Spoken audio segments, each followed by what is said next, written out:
गीता ज्ञान का सार, जीवन जीने की एक कला।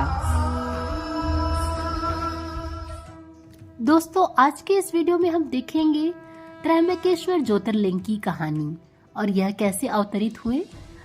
त्र्यंबकेश्वर ज्योतिर्लिंग महाराष्ट्र के नासिक में है और त्र्यंबकेश्वर का अर्थ है 3 आंखों वाला ईश्वर, जो भगवान शिव के तीनों नेत्र को दर्शाता है।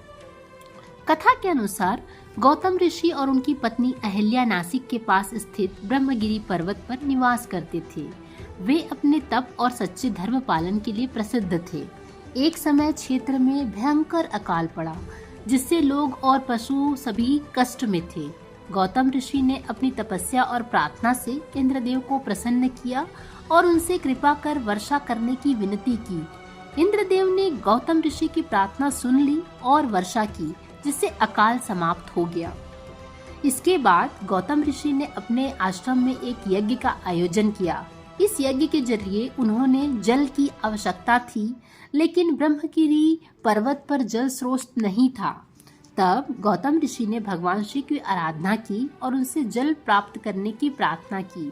उनकी प्रार्थना सुनकर भगवान शिव ने गंगा को वहां प्रकट किया और इस गंगा को गौतमी गंगा के नाम से भी जाना जाता है।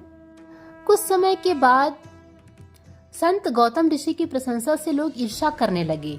उन्होंने गौतम ऋषि के लिए लोगों को क्रोध उत्पन्न करने के लिए एक चाल चली। उन्होंने एक गाय को गौतम ऋषि के खेत में छोड़ दिया। जब गौतम ऋषि ने गाय को देखा तो उन्होंने उसे बाहर निकालने के लिए कंकड़ फेंका, लेकिन दुर्भाग्यवश गाय की मृत्यु हो गई। यह देखकर ऋषि को बहुत दुख हुआ और उन्होंने आत्मग्लानि महसूस की। गौतम ऋषि ने भगवान शिव की आराधना की और उनसे अपने पाप का प्रायश्चित करने का उपाय पूछा। भगवान शिव ने प्रकट होकर ऋषि को निर्देश दिया कि वे त्र्यंबकेश्वर पर्वत की शिवलिंग की स्थापना करें और उनकी पूजा करें। उन्होंने कहा कि इसी से उनका पाप धुल जाएगा। गौतम ऋषि ने त्र्यंबक पर्वत पर शिवलिंग की स्थापना की और तपस्या की।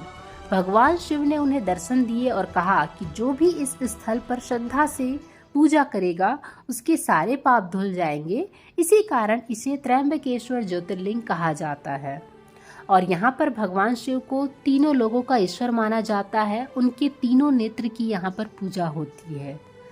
तो त्र्यंबकेश्वर ज्योतिर्लिंग का यह पवित्र स्थान हर साल हजारों श्रद्धालुओं का आकर्षण का केंद्र है। लोग यहाँ पर पूजा करने आते हैं और अपनी मन्नतें मांगते हैं। जय भोलेनाथ।